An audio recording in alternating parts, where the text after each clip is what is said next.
Hola a todos, ¿cómo se encuentran?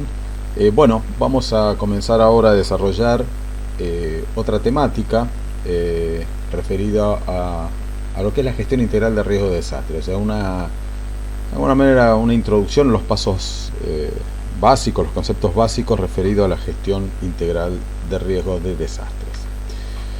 Bueno, es ya sabido que en las últimas décadas ha habido un aumento significativo, tanto en lo cuantitativo como en lo cualitativo, en la ocurrencia de eventos adversos, tanto de origen natural como antrópicos, en todo el planeta. Este aumento progresivo se da fundamentalmente por distintas cuestiones. Uno puede ser el cambio climático, calentamiento global, el aumento, ¿sí?, en la población, conflictos sociales, políticos, también ese crecimiento y no desarrollo de las poblaciones, de las ciudades, que bueno, justamente no estar planificadas aumenta la vulnerabilidad de la población. Tenemos muchos ejemplos como a nivel mundial, el tsunami de Japón del año 2012, donde se desarrolló un terremoto justamente en el lecho marino de una escala dentro de lo que la conocida escala Richter de 8.9, donde hubo más de 20.000 muertos. El terremoto de Chile del 2010 con 516 muertos. El terremoto de Haití entre 150.000 y 200.000 muertos, más de 250.000 heridos, 1 millón de personas sin hogar. O sea, tengamos en cuenta lo que significa esto, ¿no? O sea, este alto número de víctimas, si no tenemos un proceso, una planificación previa, es imposible dar una respuesta inmediata a estas situaciones. El tsunami también del Océano Índico del 26 de diciembre de 2004, donde hubo más de 230.000 muertos. Atentados en las Torres Gemelas, uno de los eventos adversos de origen antrópico, ¿sí?, donde hubo más de 2.600 muertos. A nivel también tenemos, ¿no? O sea, aquí estamos nombrando algunos así en general para tomar real dimensión. El atentado a la Embajada de Israel, que produjo 29 personas fallecidas. El atentado a la AMIA con 85. El accidente del vuelo del APA donde hubo 65 muertos, ocurrió en agosto de 1999.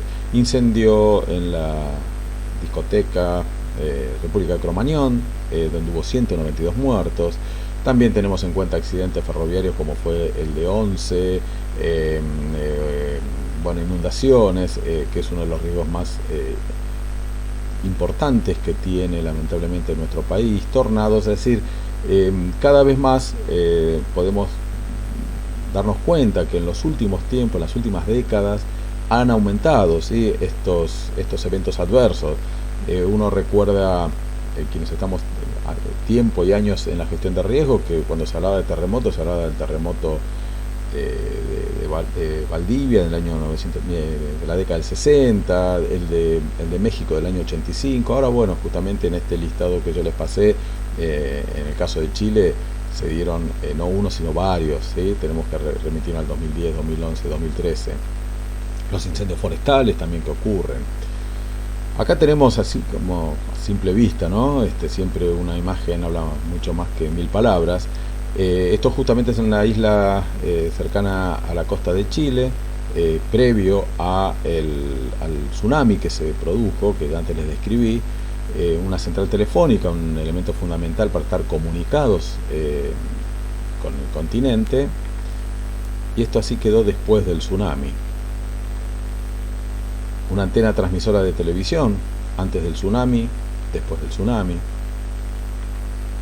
Tenemos otros ejemplos también dentro de la región. Esto fue un incendio en un shopping, el Icua Bolaños, en Paraguay, donde hubo gran cantidad de muertos. Acá tenemos imágenes del sudeste asiático. O sea, pueden imaginarse que con estas imágenes nos da otra noción, otra idea de que no podemos estar siendo reactivos, pensando nada más que en la respuesta, sino que tenemos que necesariamente, y más como lo establece los distintos marcos de acción a nivel internacional, la tendencia mundial, a realizar verdaderos procesos de gestión de riesgo. Yo también en otras oportunidades les dije que muchas veces se comete tenemos un vicio dentro de la gestión de riesgo, y que para realizar o para cumplir las tareas, en este caso de gestión, se busca o se elige tal vez a un bombero, ¿sí? Lo digo yo también como bombero que fui, porque bueno, se lo relaciona más con las emergencias, pero el bombero está muy desarrollado, tiene grandes capacidades desde el punto de vista de la respuesta, ¿sí? Y previo a la respuesta hay un 70% de trabajo previo, como lo vamos a ver después en un modelo básico de gestión de riesgo. Entonces, si un bombero sí se forma también, o cualquier otra, digamos, no quiero tampoco referirme solamente a los bomberos, pero algún otro voluntario, solamente está formado de la respuesta, y si se le agrega a ello una formación en gestión de riesgo, bueno, por supuesto que es mucho mejor, va a tener un valor agregado muy importante porque sabe la realidad de las actividades, de las acciones que se desarrollan en el campo. Habíamos definido también en otra oportunidad, pero bueno, siempre es bueno hacerlo, definir qué es la seguridad. Y se la define como la ausencia de riesgo, ¿sí? Nosotros dentro de la seguridad sabemos que como gestionadores de riesgo justamente vamos a estar permanentemente gestionándolo, identificando nuevos riesgos, reduciéndolos o eliminándolos si lo podemos, prepararnos para cuando ocurra el evento, planificando, coordinando, respondiendo efectivamente. Fíjense que recién ahora pongo la respuesta y todas las anteriores acciones más que importantes para hacer, que van a redundar seguramente si hacemos esa gestión en la respuesta, la vamos a optimizar. Y por último la recuperación, o sea, post evento, bueno, ya sea rehabilitando, reconstruyendo, y es todo un proceso, ¿sí? Dentro del amplio campo de la seguridad, las personas en general, la población, muchas veces también profesionales, o hasta funcionarios, ejecutivos, consideran a la seguridad solamente desde el punto de vista de los delitos. De hecho, está muy desarrollado en ese campo, pero no desde nuestra misión o nuestra función que vamos a estar cumpliendo, que es la de gestionar los riesgos de desastre. Es por eso que ustedes pueden ver dos palabras en inglés, security, safety, los cuales no las pongo simplemente para que tengan que escuchar mi inglés, que digamos tampoco es muy bueno tal vez, pero sí, porque son dos palabras, dos términos en inglés que sí nos define lo que les voy a explicar ahora, y van a ver después, les adelanto para que hagan un ejercicio, ¿no? Que encuentren palabras en castellano que identifiquen esto que les voy a explicar ahora. Cuando hablamos de security, ¿sí? Acciones tendientes a prevenir y combatir delitos. Es decir, el security, la materia prima del security son los delitos, ¿sí? Todas aquellas acciones tendientes a prevenir y combatir. Mientras que el safety es tendientes a identificar, reducir, responder, recuperar ante la ocurrencia de eventos adversos. Y como les decía anteriormente, acá no vamos a estar pensando en el delito como esa acción típica, antijurídica, culpable y merecedora de una pena, sino a los riesgos como esa probabilidad de que se materialice. Entonces, acá hacemos esta gran diferencia, esta gran división, estas dos grandes ramas de la seguridad, y nosotros como gestionadores de riesgo vamos a estar dentro del campo de la segunda, es decir, del safety. No sé si han pensado todavía algún término en castellano que definan estos dos conceptos, así que por lo pronto, hasta que no aparezcan, vamos a estar identificando con estas palabras en inglés. Por eso es que nosotros cuando hablamos de security hablamos y se nos viene a la mente la policía, los delincuentes, un juez, un fiscal, y cuando hablamos de safety siempre lo primero que se nos viene son los bomberos, los médicos emergentólogos, las ambulancias, víctimas, incendios, etcétera, etcétera. Hubo una serie de cambios de paradigma a lo largo de las últimas décadas, y grandes cambios en muy corto tiempo, ¿sí? Teniendo en cuenta otras disciplinas. Si partimos de la primera parte, donde ustedes pueden ver acá, en lo que se refiere a en los años 40, donde vemos en rojo, dice atención a situaciones de guerra. ¿Quiénes son los actores fundamentales? Las Fuerzas Armadas. ¿De dónde proviene digamos, el origen de lo que hoy conocíamos? Porque ya también es un concepto antiguo de defensa civil. La defensa civil surge a partir de la Segunda Guerra Mundial, donde hay también un cambio de paradigma desde el punto de vista militar, donde existen el concepto de la guerra total, no solamente que como era antes, que se enfrentaban los ejércitos en el campo de batalla, quedando fuera de ella la población, sino que se estableció que el campo de batalla es todo el territorio enemigo. Es más, también debe ser atacadas sus fuentes de suministro, fábricas de armamento, la logística. ¿Por qué? Porque va a estar repercutiendo también dentro de lo que es el campo de batalla. También, bueno, minar un poco la voluntad de la población, ya que iba a estar sufriendo casi igual que un soldado en el frente. Entonces, frente a ello, y más con el aumento en la tecnología, donde ya se permitía que aviones con gran porte, gran capacidad de carga y gran autonomía y velocidad, es decir, bombarderos fundamentalmente, realizaran esas acciones, y que se dieron en principio en las ciudades del sur de Inglaterra, en la propia Londres. Luego se fue generalizando también con el correr de los tiempos también a ciudades de Alemania, Japón. Entonces se conformó en principio en Inglaterra lo que se denominaba la defensa antiaérea activa, cuya función era derribar aviones, y la defensa antiaérea pasiva, cuyas funciones era de responder a los efectos de los bombardeos, es decir, extinguir incendios, rescatar personas, etc. Es allí donde tiene este origen, y por eso la conformaba lo que se denomina también el Home Guard, o miembros fundamentalmente dependiendo de las Fuerzas Armadas, porque era una acción netamente dentro del campo de situaciones de guerra y bajo el mando militar. De hecho, con posterioridad a la guerra, se determinó que de repente había quedado equipos con gran experiencia, y comenzó un poco después también a ser utilizado no solamente en situaciones de guerra, sino también en otras situaciones. Con el aumento también de las tensiones a nivel mundial respecto a la Guerra Fría, ustedes se le vendrán a la mente tal vez algunos videos que uno ve, cómo se mostraba y cómo se capacitaba a la población ante la amenaza de ataques nucleares, de cómo construir un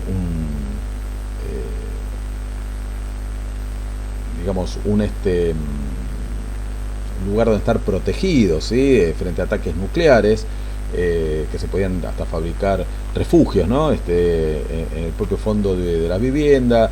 También vemos cuáles son los efectos de una bomba atómica, que eran devastadores. Entonces allí también hay como también un renacer de esta aplicación hacia el campo de lo bélico.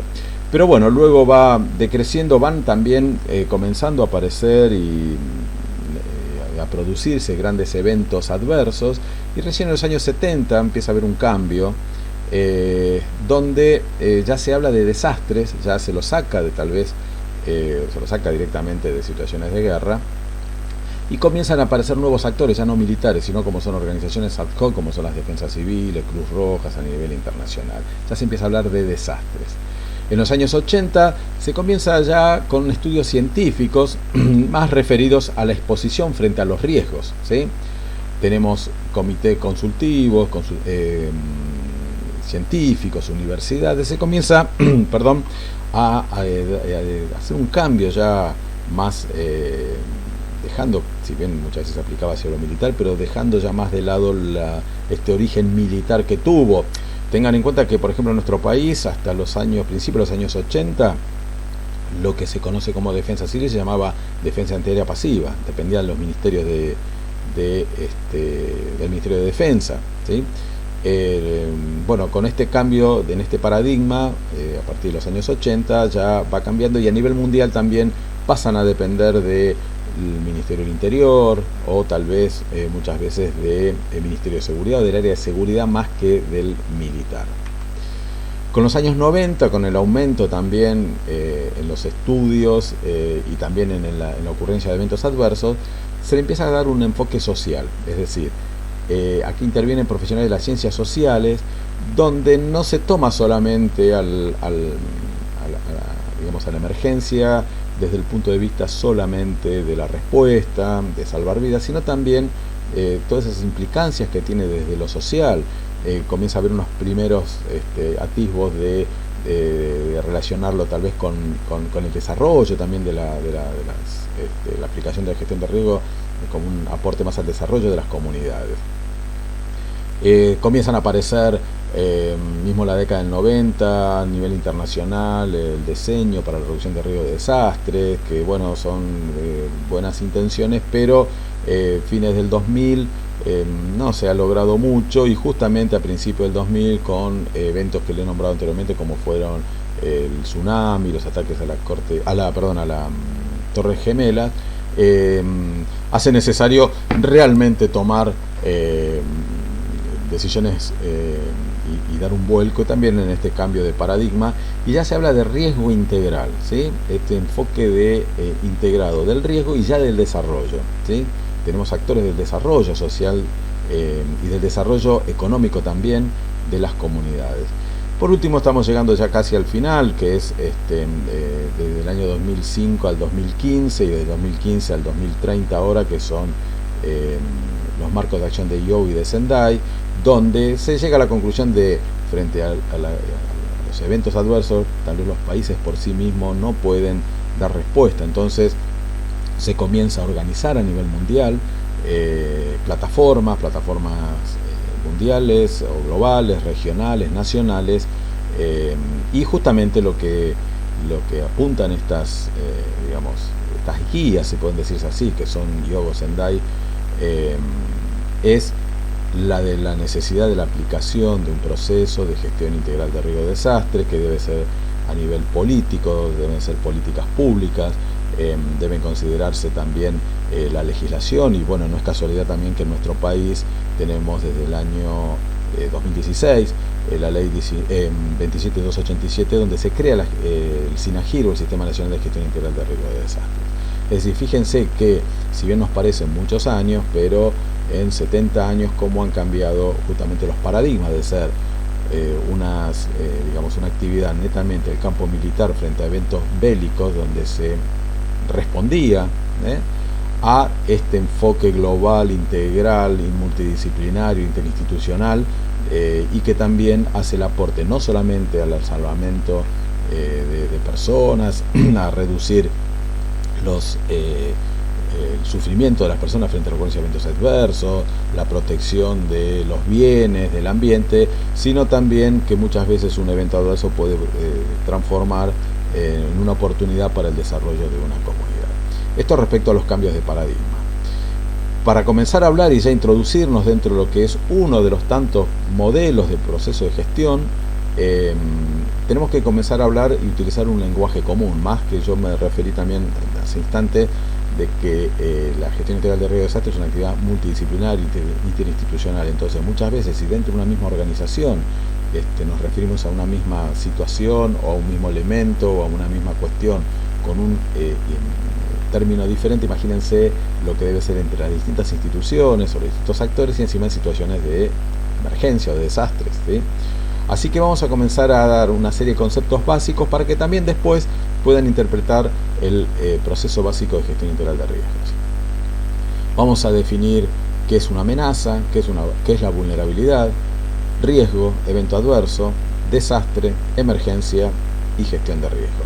En principio, tal vez, nosotros como profesionales tal vez ya tengamos algunos conceptos o no, o la gente en general le parezca que es lo mismo amenaza y vulnerabilidad y riesgo, o que es el evento adverso, un desastre y una emergencia. Vamos a verlo para que quede bien claro. En principio, amenaza. ¿Qué es una amenaza? Es un factor externo al sujeto, objeto, sistema expuesto, representado por la potencial ocurrencia de un suceso de origen natural o generado por la actividad humana, que puede manifestarse en un lugar específico con una intensidad y duración determinada. Haciendo un gran resumen de esta definición, es ese factor externo, es algo externo que nos puede provocar un daño. Podemos definirlo así más rápidamente. En el caso que tengan que ustedes definirlo en un ámbito académico, pueden utilizar la definición, pero en síntesis es eso, es algo externo que me va a provocar un daño.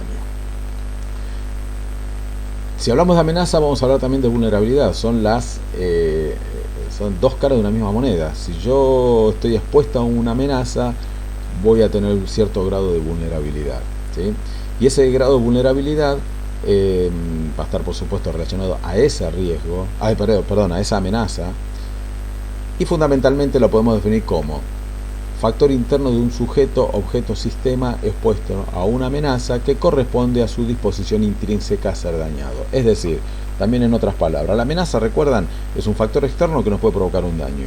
La vulnerabilidad es de alguna manera, diciéndolo en términos tal vez no tan académicos, pero que ustedes lo comprendan, es saber, o es esa situación que tenemos nosotros, por eso habla de disposición intrínseca, de cómo estamos nosotros, por decir así, parados, frente a esa amenaza. ¿Somos más o menos vulnerables? Les doy un ejemplo muy cortito.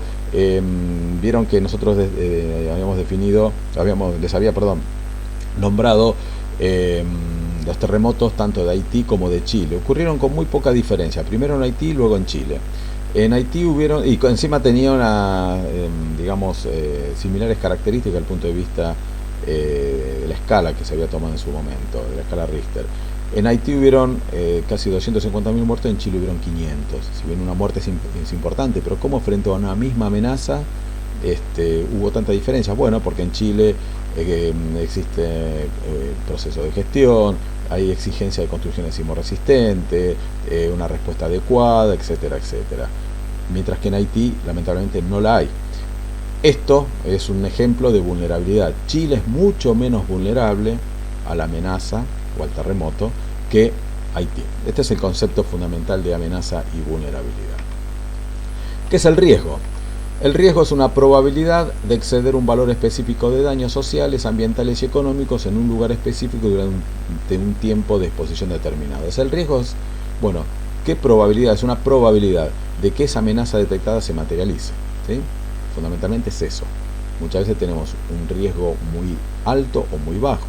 Yo le pongo esta foto justamente, que si bien está relacionado más con la higiene y seguridad laboral, de este trabajador que está en las alturas, sin un arnés de seguridad, casco, ningún tipo. Desde ya que el riesgo de esta persona es mucho más elevado, la probabilidad de que sufra un accidente es mucho más alto que si estaría correctamente con los elementos de protección personal, ¿sí? El evento adverso. ¿Qué es el evento adverso? Bueno, es justamente, lo podemos definir también como las alteraciones en las personas, los bienes, los servicios y el ambiente causados por un suceso natural o generado por la actividad humana. El evento adverso es cuando es el evento, justamente, valga la redundancia, que permite que se materialice la amenaza. Por ejemplo, inundaciones, terremotos, etcétera, etcétera. Lo llamamos evento adverso. También nombramos las emergencias. Esto también hay distintos tipos de clasificaciones, pero para que tengan ustedes también una noción de que emergencia es un evento adverso que puede ser resuelto con los recursos que la comunidad posee, ¿sí? Es decir, que cuando ocurre un evento, digamos, no sé, para los que son bomberos, un incendio en un vehículo, concurre la dotación con sus propios recursos de un cuartel de bomberos y lo extingue. Mientras que el desastre, a diferencia de la emergencia, es cuando la capacidad de respuesta es superada. Alteración en las personas, los bienes, los servicios y el ambiente causadas por un suceso natural o generado por la actividad humana que exceden la capacidad de respuesta de la comunidad afectada. Cuando necesita, digamos, una ayuda o la colaboración de otro cuerpo, de otra jurisdicción, ¿sí? Bueno, ahí estamos frente a un desastre, o muchas veces la ayuda de otros países, ¿sí? Fundamentalmente es esto. Tal vez un mismo evento en un lugar es una emergencia y en otro es un desastre. Ejemplo, si hay un choque de vehículos de dos colectivos en la ciudad de Buenos Aires y hay 20 heridos, donde hay tal vez, no sé, quemados, fracturados, etcétera, etcétera, el sistema de emergencia de la ciudad de Buenos Aires va a realizar la primera atención, los va a derivar al sistema hospitalario. A los quemados los enviará a un hospital especializado, a los que se encuentren con traumatismos, etc., bueno, los enviará. Mientras que ese mismo choque ocurra en una población, en una ruta, en el interior de la provincia o de cualquier otro sector de la República Argentina, donde tal vez lo más cercano es una salita de primeros auxilios, desde ya que estamos en un desastre porque la capacidad de respuesta es totalmente superada, ¿sí? Y por último, gestión de riesgos. O sea, nosotros hemos definido amenaza es el factor externo que nos puede provocar un daño. La vulnerabilidad es cómo estamos nosotros frente a esa, cuál es nuestra situación, cuán vulnerables somos frente a esa amenaza. El evento adverso, bueno, es la materialización, o sea, lo que lleva a cabo esa amenaza, es la inundación, es el terremoto. El riesgo es la probabilidad de que ese riesgo el riesgo es la probabilidad de que esa amenaza que hemos detectado se materialice. Emergencia cuando la capacidad de respuesta no es superada, desastre cuando es superada, y gestión de riesgo, que esta es la última definición, se define como componente del sistema social constituido por un proceso eficiente de planificación, organización, dirección y control, dirigido al análisis y la reducción de riesgo, el manejo de evento adverso y la recuperación ante lo ya ocurrido. A ver, esta definición tal vez suena un poco compleja, pero la voy a pasar a explicar. Habla de proceso componente del sistema social constituido por un proceso eficiente de planificación. Ya acá estamos hablando de que, lo que venimos insistiendo siempre, que es necesario aplicar procesos de gestión, ¿sí? No podemos ser como era en su momento, recuerden la defensa civil, que era reactiva, y tenemos que ser proactivos. Para ser proactivos, o sea, tenemos que adelantarnos a los acontecimientos. Tenemos que, para que cuando ocurran, estemos preparados. Entonces, ese proceso de gestión se va a basar en una planificación, donde vamos a establecer objetivos, donde vamos a determinar estos objetivos, van a surgir a partir de un problema, y un problema es la diferencia que hay entre lo que tenemos y lo que quisiéramos tener, ¿sí? Entonces, a partir de esa de planificar, que eso se va a ver en otra materia después, vamos a establecer los objetivos, nos vamos a organizar para que podamos llevar a cabo esos objetivos, como también en la parte de planificación vamos a determinar las acciones para llevarlos a cabo, las estrategias, el financiamiento, etcétera, etcétera. Lo vamos a dirigir, o como bien está ahí, la dirección, que es cuando lo llevamos a cabo, y el control, que el control debe realizarse, ¿sí? Un ejemplo de control son los simulacros, ¿sí? Si yo planifiqué, por decirlo así, elaboré un plan de contingencia frente a un incendio forestal, me organizo para tal, no voy a esperar a que ocurra para probarlo. Sí lo puedo llegar a hacer a partir de los simulacros. Por eso que yo, para realizar un simulacro, tengo que tener realizado previamente un plan, porque si no, no estoy probando nada. Si no, muchas veces se confunde el simulacro con la demostración, ¿sí? Si nosotros no tenemos un plan y hacemos un simulacro, bueno, estamos haciendo una demostración, ¿sí? Y todo esto dirigido al análisis y reducción de riesgo, el manejo del evento adverso y la recuperación de lo ya ocurrido. Que esto es la base que me da ahora el pie para, vamos a pasar ahora a ver este proceso básico de gestión, que justamente comenzamos por identificar riesgos, reducirlos, eliminarlos, prepararnos para cuando ocurra y recuperarnos una vez ocurrido. Acá tenemos este cuadro en el cual lo van a interpretar bien, y yo diría que esto es como la Biblia para nosotros, ¿sí? Ya que para cualquier actividad que realicemos desde el punto de vista de la gestión de riesgos tenemos que aplicar esto, ¿sí? Fíjense que tenemos en principio el análisis de riesgo, 4 áreas: análisis de riesgo, reducción de riesgo, manejo del evento adverso y recuperación, y distintos componentes en cada uno de ellos. El análisis de riesgo se refiere a realizar, a partir de una herramienta de diagnóstico, que nos permite identificar amenazas y vulnerabilidades. Recuerden que ya tenemos los conceptos de amenaza y vulnerabilidad. Esa herramienta de diagnóstico, que es el primer paso, es la elaboración de escenarios de riesgo, que es justamente esta materia que están ustedes cursando, ¿sí? Nosotros cuando vamos al médico le decimos: me duele la cabeza, tengo dolor en la espalda, tengo convulsiones. El médico, que dice, no nos receta algo, sino que nos va a hacer una serie de estudios, ¿sí? Para identificar cuáles son las causales de esos síntomas que tenemos. Entonces, a partir de ahí nos va a realizar un tratamiento, ¿sí? Bueno, lo mismo tenemos que hacer con los riesgos. Yo primero tengo que saber a qué estoy expuesto, para luego pasar a la segunda área, que es la reducción de riesgo. ¿Qué medidas puedo tomar para prevenir, o sea, eliminar el riesgo, que en la mayoría de los casos no se puede?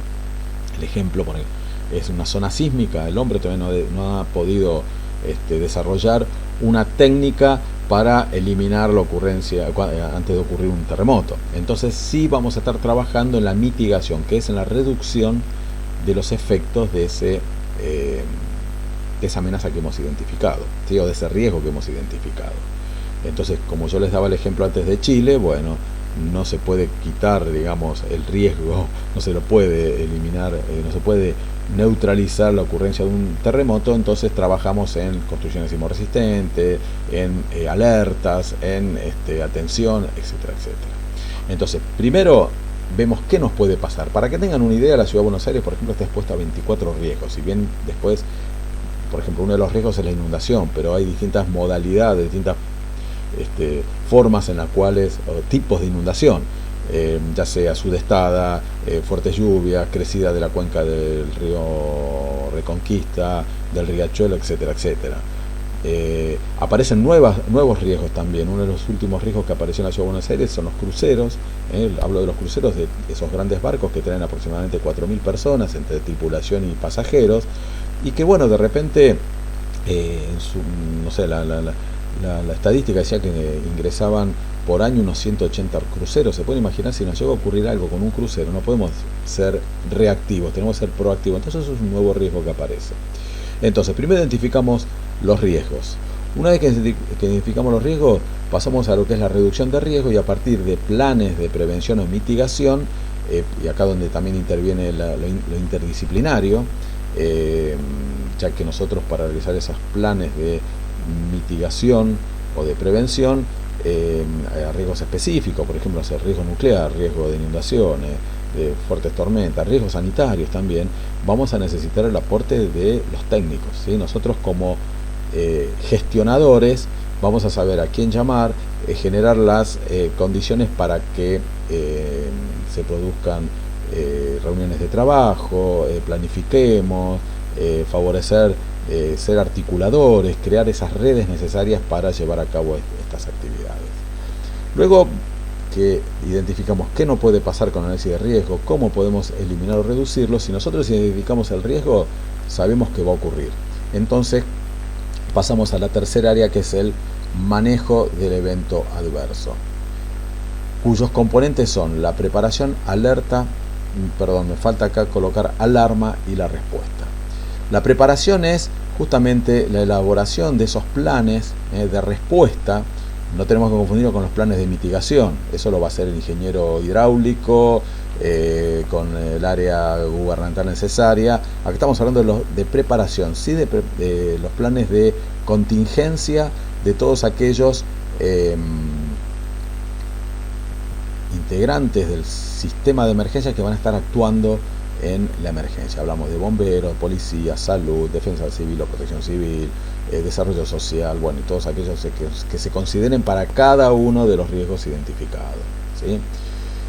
Cuando hablamos de alerta, hablamos de que hay algunos eventos que son súbitos y otros que son lentos. Aquellos que son súbitos no van a poder, se van a desarrollar de esa manera, mientras que los que son lentos, por ejemplo una inundación en un río de llanura, nos puede llegar a dar, digamos, nos va a permitir establecer una alerta de cómo se va desarrollando de acuerdo a la cantidad de agua que viene bajando. Sabemos que si llega, por ejemplo, no sé, en Corrientes a 8 metros de profundidad, estoy diciendo cualquier número, en Santa Fe podemos tener una alerta amarilla.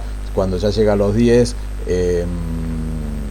ya vamos a tener una alerta roja, porque sabemos que va a producir algún tipo de inundación. Entonces podemos llegar a establecer ese nivel de alerta, ¿sí? Capaz que baja nuevamente y no fue necesario. Cuando ya está en alerta roja, vamos a poner en funcionamiento los planes, ¿sí?, de contingencia. El alarma, que me falta acá, les pido disculpas, es cuando efectivamente se pone en funcionamiento el plan, ¿sí? Un poco también lo podemos llevándolo, y bueno, me sale mi origen de bombero. Cuando nosotros estamos de guardia en el cuartel, estamos en alerta. Cuando suena la alarma, quiere decir que salimos a dar respuesta al evento adverso. Y por último viene la respuesta, ¿sí? La respuesta, en la cual vamos a estar aplicando los planes que elaboramos previamente. Previo a ello hemos tratado, una vez que hemos habiendo identificado los distintos riesgos, tratamos de eliminarlos, reducirlos, ¿sí? Y en la primera etapa fueron todos esos riesgos que hemos identificado aplicando estas herramientas. Fíjense la diferencia que hay. Yo por eso les decía que hay casi un 70% de trabajo previo a la respuesta. Si nosotros nos dedicamos a la respuesta solamente, seguramente no. Nosotros muchas veces los argentinos decimos, no, tenemos una capacidad para improvisar. Bueno, no es una capacidad, o sea, alguna vez nos puede salir, pero nosotros tenemos que aplicar estos procesos, ¿sí? Y seguramente si identificamos los riesgos, prevenimos o mitigamos, nos preparamos para la respuesta, seguramente la respuesta va a ser mucho más adecuada, la vamos a optimizar. Por último, vamos a lo que se conoce por recuperación, ¿sí? La recuperación, que es muchas veces durante, mientras está ocurriendo la respuesta, es la rehabilitación, que se refiere a brindar los servicios básicos esenciales, como puede ser evacuar personas, brindarle abrigo, contención emocional, alimento, tratamiento médico, y la reconstrucción, que es a largo plazo, y acá es donde está la oportunidad para el desarrollo, ¿sí? ¿Por qué? Porque si, por ejemplo, un barrio se nos viene inundando en forma recurrente cada 2-3 años, bueno, la reconstrucción tenemos que tener en cuenta, y acá tal vez vamos a estar trabajando con, digamos, con los profesionales, para que se considerara si mudar ese barrio a otro lugar, si construir algún tipo de defensas que permita mitigar las inundaciones, y bueno, entonces justamente no podemos quedar en una situación igual o peor a que antes que haya ocurrido el evento, tiene que quedar en una situación mejor, ¿sí? Y aquí es donde viene justamente la reconstrucción, es a largo plazo, ¿sí? Y bueno, justamente nos va a dar esta oportunidad de desarrollo para la comunidad. Esto, como les decía, es la Biblia, esto es, digamos, con este cuadro a ustedes se les tiene que hacer el clic, ¿sí? El clic de decir, no, tengo que aplicar un proceso de gestión, yo no puedo responder. Por eso muchas veces se cometen errores en algunas defensas civiles que son netamente de respuesta. O sea, una defensa civil es una estructura chica que tiene que tener una formación de gestión, para gestionar, tiene que tender a la creación de redes, de favorecer la reunión y el trabajo y la aplicación de este proceso, y no tener que ir a hacer un rescate o simplemente, si bien dentro de la planificación puede hacer un aporte, pero no tenemos que dar nada más en dar el curso de RCP o de matafuego, ¿sí? Así que bueno, les tiene que dar este clic de decir, hagamos las cosas, y además es un proceso que se empieza y nunca se termina, ¿sí? Bueno, acá simplemente los voy a pasar rápido porque son las definiciones que le di antes en la explicación del cuadro, qué es análisis de riesgo, qué es reducción de riesgo, tanto prevención y mitigación, qué es prevención, qué es mitigación, el manejo del evento adverso, ¿sí? Preparación, alerta y respuesta, qué es cada una de ellas, qué es preparación, qué es alerta, qué es respuesta, y en lo que es recuperación, los dos componentes, rehabilitación y reconstrucción, ¿sí? Esto lo pueden leer tranquilamente, y bueno, de alguna manera se los dije también en la explicación del cuadro. Resumiendo, tampoco tenemos que considerar que cada una de estas áreas son compartimientos estancos, sino que se van tocando unos con otros, ¿sí? Y acá los tenemos representados en estas partes en común, donde se tocan todos. La GR significa gestión de riesgo, y que aplicándolo nos va a permitir justamente lo más importante de esto, que es lograr el desarrollo. Recuerden, y lo vuelvo a insistir, la gestión integral de riesgo de desastre no es solamente para salvar vidas, sino también es un aporte que se puede hacer al desarrollo de las comunidades. ¿Cuáles serían los pasos básicos de una adecuada gestión de emergencias en el ámbito público y privado? A mí me nombran director de defensa civil de una localidad. ¿Qué voy a hacer primero? Primero voy a conformar grupos de gestión local integrada de riesgo de desastres, ¿sí? Identificar, hay un núcleo básico que está representado por bomberos, policía, salud, por supuesto defensa civil como coordinador. Desarrollo social es uno de los sectores que cada vez tienen más importancia, ¿sí? Y también puede hacer grandes aportes. Y después, a partir de allí, con la elaboración de los escenarios de riesgo, yo voy a tener esa herramienta, ese diagnóstico, ¿sí? Para ver a qué estoy expuesto. A partir de ahí realizaremos las elaboraciones de planes de emergencia, tanto planes de emergencia o también podemos nombrar planes de mitigación o de prevención de esos riesgos identificados. Realizar luego también la elaboración de planes de emergencia, ya sea para o planes de contingencia, o sea, en realidad se nombra plan de emergencia o plan maestro, que se dice que es general, y un plan de contingencia para cada uno de esos riesgos que hemos identificado. ¿Por qué? Porque son totalmente distintos. No es lo mismo un plan de contingencia para un incendio que para una inundación. Será necesario luego también elaborar los protocolos de actuación, ¿sí? De esos planes para cada uno de esos planes de contingencia. También se puede realizar otras actividades como son la implementación del sistema comando de incidentes, que eso ya es más táctico u operacional, Ustedes sabrán muy bien, o el SSI, ese sistema comando en el cual que va a estar en el lugar del hecho, donde va a haber un representante de cada una de las agencias o las instituciones que intervienen, en el cual va a estar coordinado, o de acuerdo al evento van a surgir necesidades o solicitudes. Si es, por ejemplo, no sé, un incendio grande, bueno, quien va de alguna manera a tomar ese protagonismo va a ser el jefe de bomberos, que tal vez le va a estar pidiendo al personal de policía que realice, no sé, digamos, todo lo que son los accesos rápidos para las unidades de emergencia, las norias de circulación de las ambulancias, pero no es que le va a estar diciendo cómo lo tiene que hacer, o que va a mandar, le va a decir, mande al móvil 2533 a cargo del inspector Gómez y el sargento González. No, lo que le va a hacer es el requerimiento. Después ese jefe policial va a ser quien va a determinar qué medidas hacer, ¿sí? Conformación de equipos SEDAN, que es de evaluación de daños y análisis de necesidades. Eso es cuando ocurren eventos de grandes dimensiones, donde es necesario, para que venga las dimensiones o envergadura, ¿no? Que esto es fundamentalmente para la ayuda, que no nos llegue ayudas que no hemos pedido, o tal vez lo que no queremos, sino que a partir de evaluar los daños vamos a establecer las necesidades. Bueno, después otras formaciones de acuerdo a los riesgos, PRIMAP, primer orden de materiales peligrosos, brigadas forestales, etcétera, etcétera.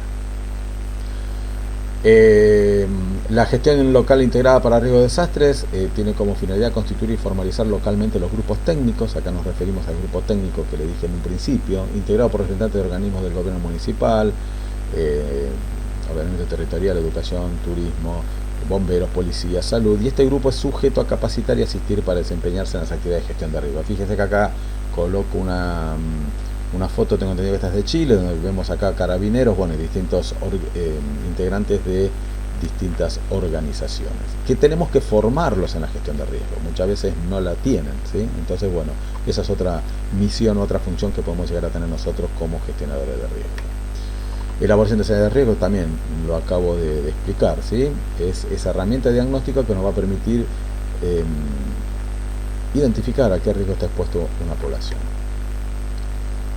Elaboración de escenarios de planes de contingencia y de emergencia, importantes. Los protocolos de actuación para saber cada uno, primero, qué función va a cumplir, cuál es la responsabilidad, porque aquellos que forman parte de un plan no solamente tienen digamos, se les brinda la posibilidad de actuar, pero sino también tienen la responsabilidad de actuar, ¿sí? Va a tener responsabilidades dentro de ese gran engranaje que va a ser el plan, que van a tener que cumplir.